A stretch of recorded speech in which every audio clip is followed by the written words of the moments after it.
xam nga yàlla dafa bind Pastef ñi ñu proposé comme ay député duñ ay député yoo xamante nii rek amuñ lu ñuy bëgg amuñ lu ñuy bañ fu ñu leen xool la ñu xool fa déedéet ay nitu diine ñoo fa nekk ñu radical ñoo xamante ni politique jërul leen ñu soppeeku xam nga tey ji man kenn ñëw maa xool nan la nga ànd ci góor jigéen kenn ñëw ko ci Sénégal kenn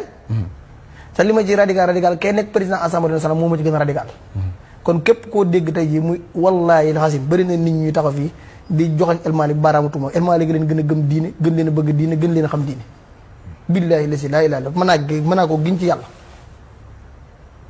kon pour suñu premier ministre dafa am position bu mu ci amoon moo nekkoon suñu président parti bi ko waa ànd sàmm mujj ko yi seetse ñu waxul leen ne leen loi bi lépp baax dane da ngeen maa waroon a boole ci initiative yi boole ma ci ñu koy tëgg ma wax leen yoon war na ngeen ngeen jaar ndax la ko mooy Sénégal dañ fi gis ku dox wengo rek ñun la góor jigéen nga nañ ko jàpp tëj ko wala nañ ko jàpp def ko peine de mort kon am lu ñu ci war a soppee ko moo tax ñun initiative boobu lañ jël wax naa ci ay léegi avant ma ñëw ci émission bi war nañoo dalal waa ànd sàmm mujj ko yi lundi waxtaan ak ñoom xool proposition de loi bi nan lañ ko mën a soppee pour ñun groupe parlementaire Pastef ñu porter combat bi musuñ ko bañ te duñ ko bañ te duñ daw débat bi lan moo tax ñu koy daw mu da nekk ay boromi soxna boromi ñaari soxna ñoo yor réew mi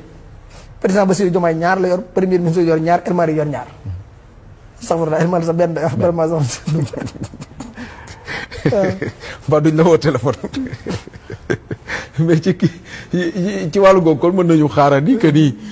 fileeg ay fan xëy na loi bi dina teere ji ci table assemblée nationale proposition. incha allah ak bu mu mën di doon. li am solo daal mooy damay dalal xelu Sénégalais yi. surtout ñi nga xamante ni dañuy xeex ay valeur mooy ñu yor réew mi ay valeur moo leen agsi loo fii ñu agsi ndax buñ ko amul woon duñ mën a résister li ñuy résister am na ci combat yoo xam ne noobu rek ku mën a porter ak ku gëm dara ñun suñu combat ku gëmul dara mënu ci woon bokk.